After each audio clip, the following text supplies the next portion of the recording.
Hi, it's Dwyer, gamblersadvisory.com, dwyervip.com. It's June the 28th, 2017. Remember, the opinion you should follow should be your own.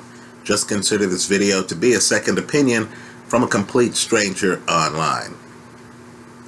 Before I begin, let me just say that in the world of sports betting, there is nothing I can say here today, nothing whatsoever, that is as great an opportunity as you're going to find right now in the world of cryptocurrency. Right? What I want you to do is to go to coinmarketcap.com and just keep track of the market cap of all of the cryptos. You can easily do so. They have that information at the very top of the page.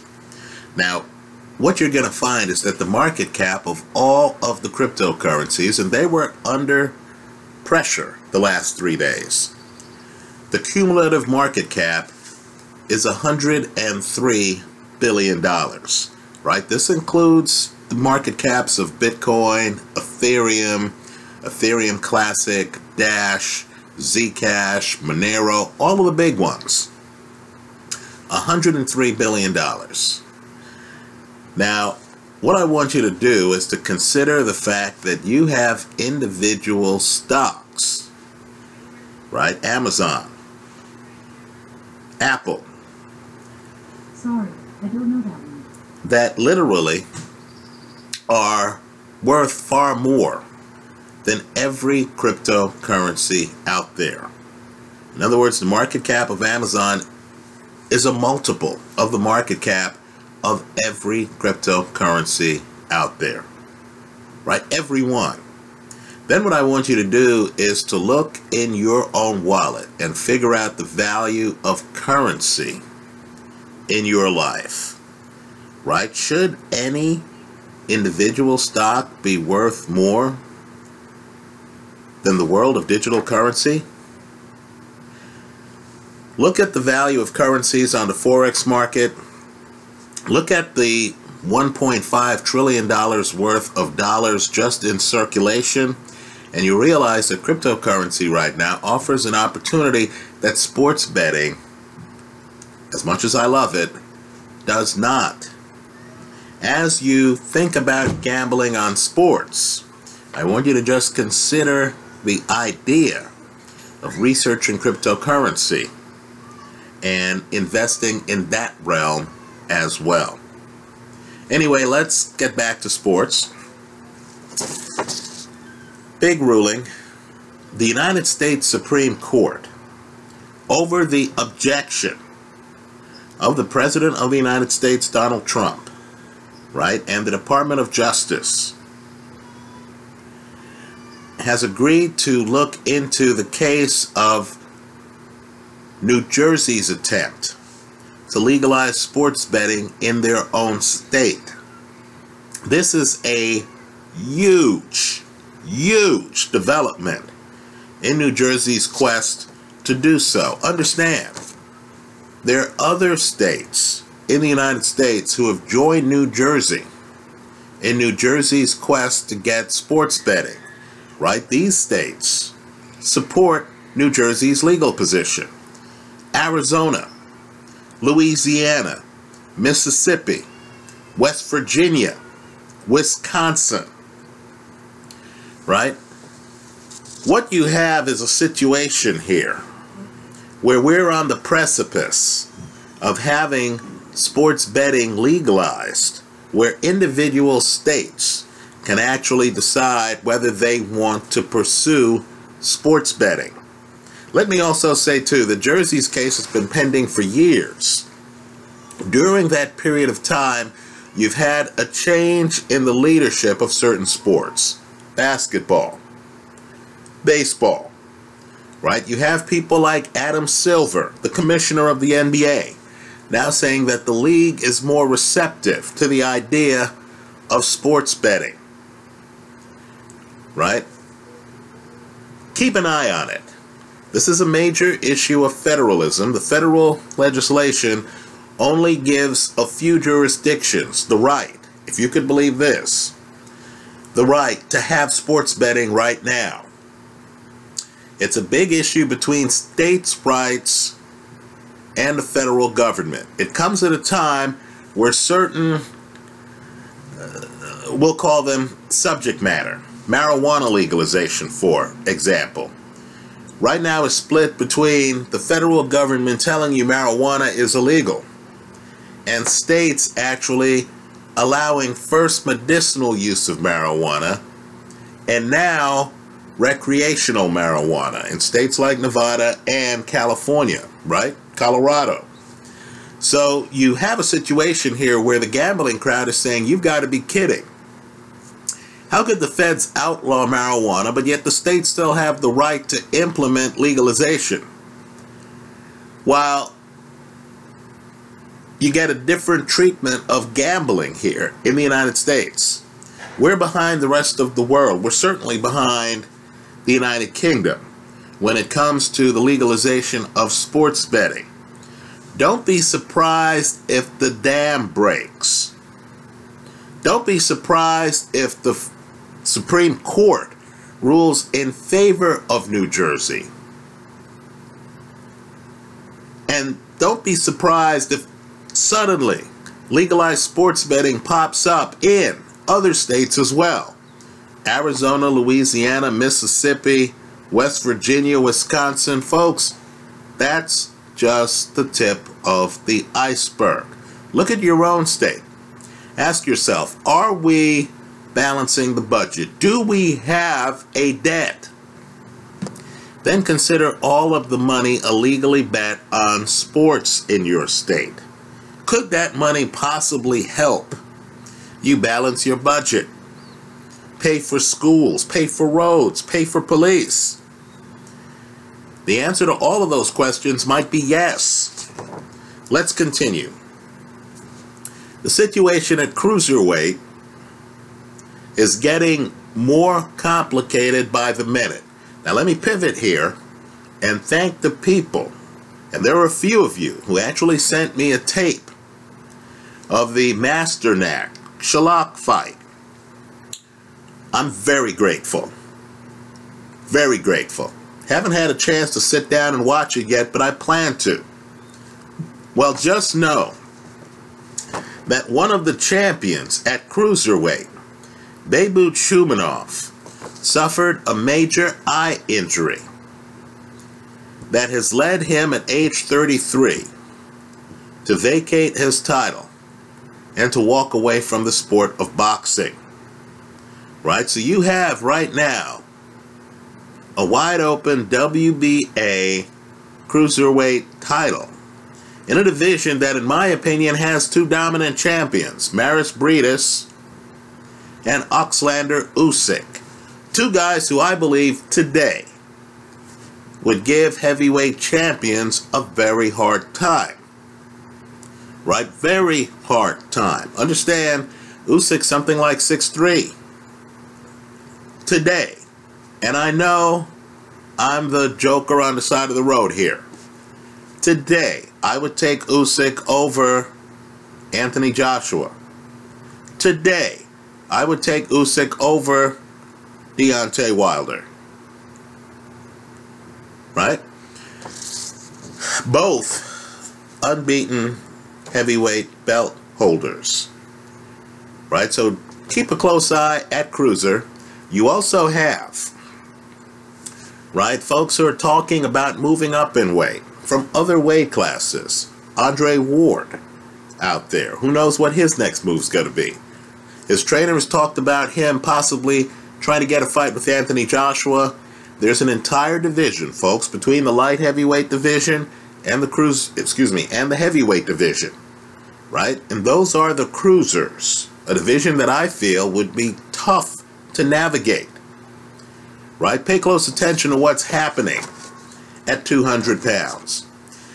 Let's also hold the sport of boxing accountable. Can we have a general rule that if you're a world-class heavyweight, if you have at one time beat a reigning heavyweight champion, even if you were later stripped of the belt because of a failed drug test, right? If you are world class enough to have gotten the title shot and then to have beaten the reigning heavyweight champion, can we have an agreement that the boxing world will frown on you if you fight a guy who's hopelessly overmatched, who's on a losing streak, right? We'll define a losing streak as, let's say, 3 losses in a row, right? In other words, if you're a world-class fighter, if you're, Anthony Joshua, or if you had the heavyweight belt but no longer have it, but people understand you fought in at least one heavyweight title fight. If you're Vladimir Klitschko, can we agree that the boxing press at a press conference, if you are fighting a guy who's on a 3-fight losing streak, should have the right to question you and say, hey, aren't you padding your record? Right? How is this fight the right fight for you? What are we to learn in watching a fight between you and a guy who has lost his last 3 fights? Well, let me reach over here right now and let me give a red cup, right? This video series is version of the red card. Let me give a red cup to Lucas Browne. Because understand, Lucas Browne, who beat Ruslan Chagayev, understand, Browne won the heavyweight title and then failed a drug test and got stripped, right? This is within Browne's last 3 fights, folks. Did you know that Lucas Browne fought a guy who was on a losing streak, we'll call it? He hadn't lost 3 in a row. He hadn't lost 4 or 5 in a row going into the Browne fight. He hadn't lost 6 or 7 in a row. He hadn't lost 8 in a row. Folks, Lucas Browne earlier this month fought a guy on a 9-fight losing streak. A 9-fight losing streak. Alexa, off. 9-fight losing streak. Right? That gets the red cup. Lucas Browne should have been embarrassed to enter the ring with a guy on a 3-fight losing streak, much less a 9-fight losing streak. Right? It's true his opponent at one time had fought Deontay Wilder well in the past before the losing streak. I'm sure that's how they sold it to the press. But someone is going to have to tell me what's going on in Australia. How did that fight even get sanctioned? Right? I feel a lot of these boxing commissions are jokes to begin with. Folks, somehow Lucas Browne, who had beaten a heavyweight champion within his last 3 fights, was permitted to fight a guy on a 9-fight losing streak. I hope that the press conference says boxing reporters start bringing pads with them, because this was an obvious effort to pad an elite heavyweight's record. Now, I like Lucas Browne. Lucas Browne once commented on my videos. I actually exchanged some messages with Lucas Browne here online. I think Lucas Browne's a good guy. I even question at least one of his failed drug tests. Right? But you've got to be kidding. Fighters need to hold their managers accountable. If your manager comes to you with an offer for a fight against a guy who's on a 9-fight losing streak, I expect elite heavyweights to say, Joe, what the hell are you doing? I have a reputation to protect. I have a sport whose reputation I need to protect. How could I expect any paying customer to pay to see me against a guy who has lost 9 fights in a row? Right? Let's hope the boxing press does its job and openly questions guys who are not fighting remotely credible opponents. Now, speaking of not credible, I'm not taking seriously, upon further inspection, Guillermo Rigondeaux's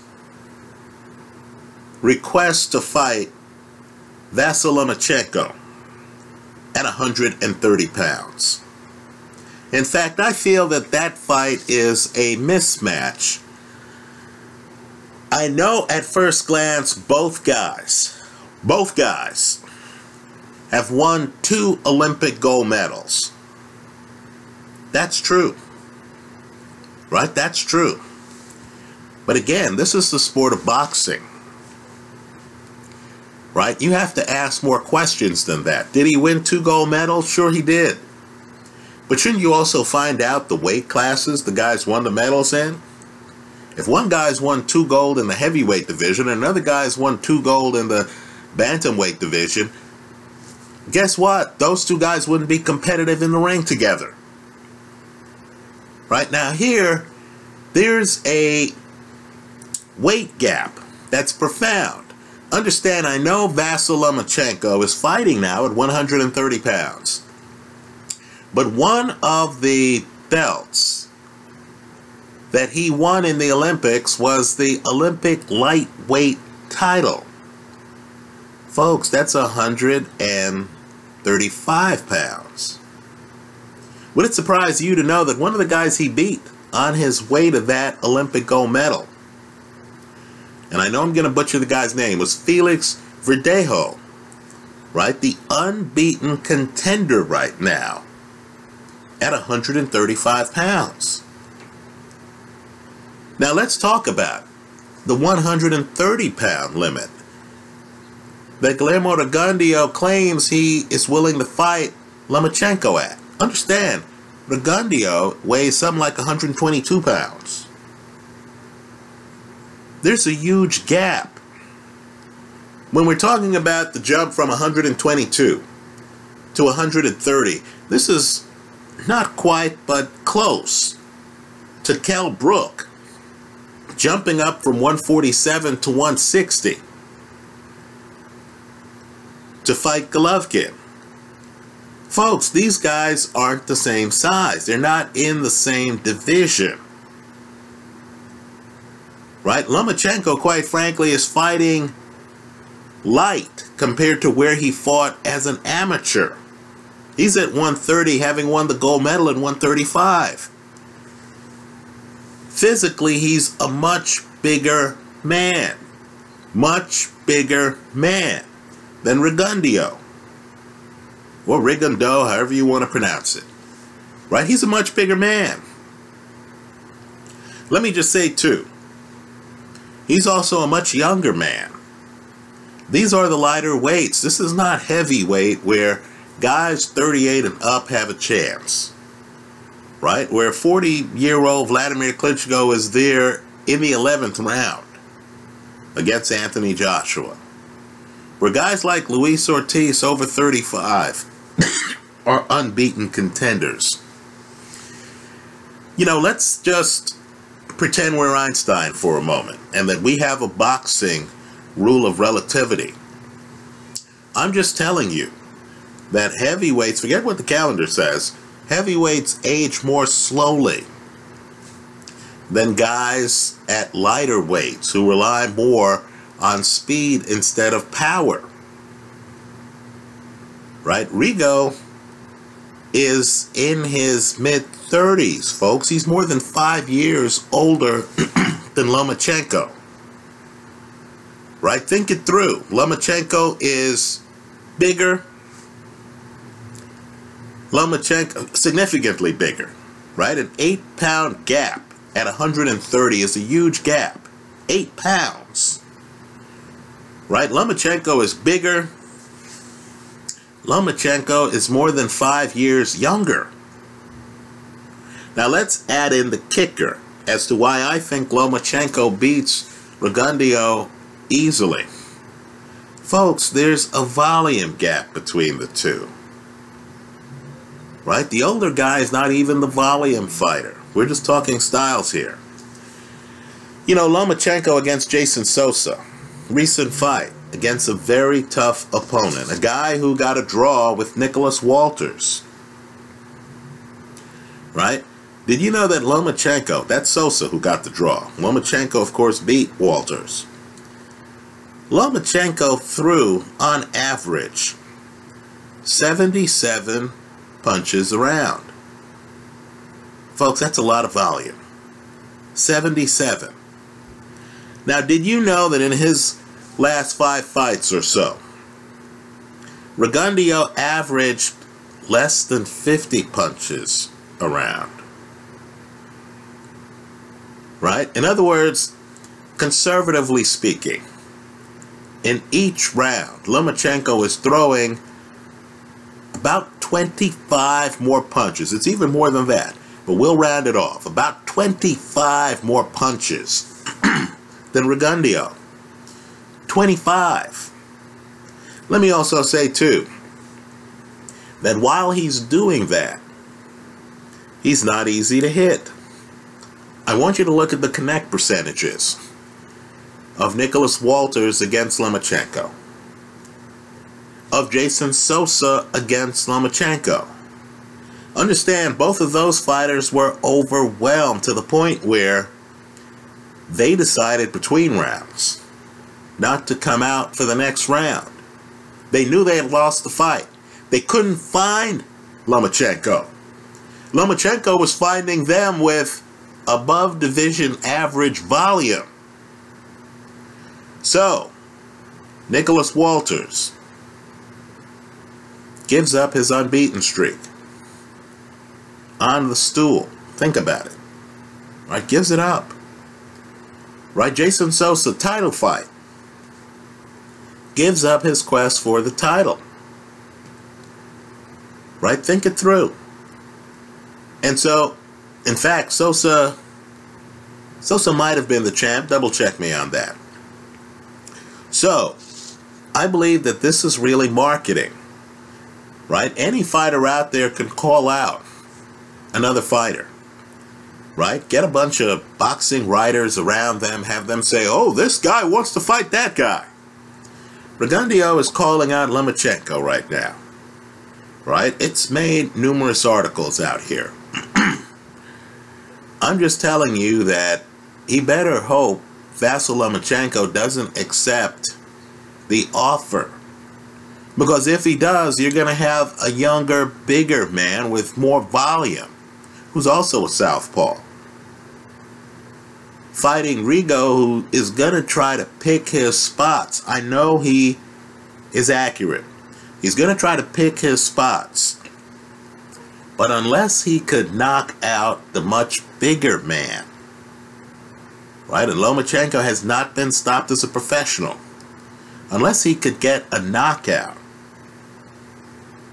he would lose the fight badly. And how would he knock out a guy who hasn't been stopped against bigger opposition? Who, quite frankly, bigger opposition has had a hard time finding in the ring. Let me say this too. I know Lomachenko lost to Orlando Salido, who stepped on the gas and had an active body attack. Salido's high volume, isn't he? He's a risk taker in the ring.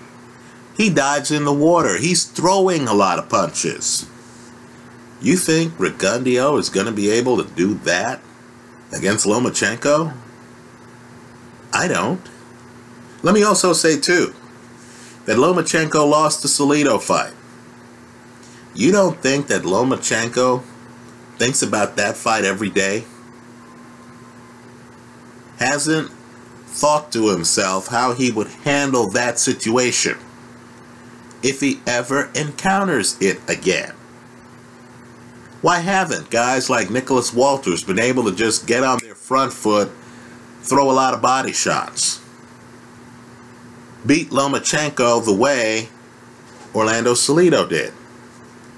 Right, folks? I believe Lomachenko has made the adjustments. That's why Nicholas Walters ends up quitting rather than trying to go on his front foot, even with his prodigious power, to catch up with his opponent. I don't think Rigo could fight the fight that Orlando Salido fought. Not only that, I don't think Rigo's power, and I know he just got a first-round knockout that got overturned, but it showed some power. I don't think his power would carry to 130. I just don't. So,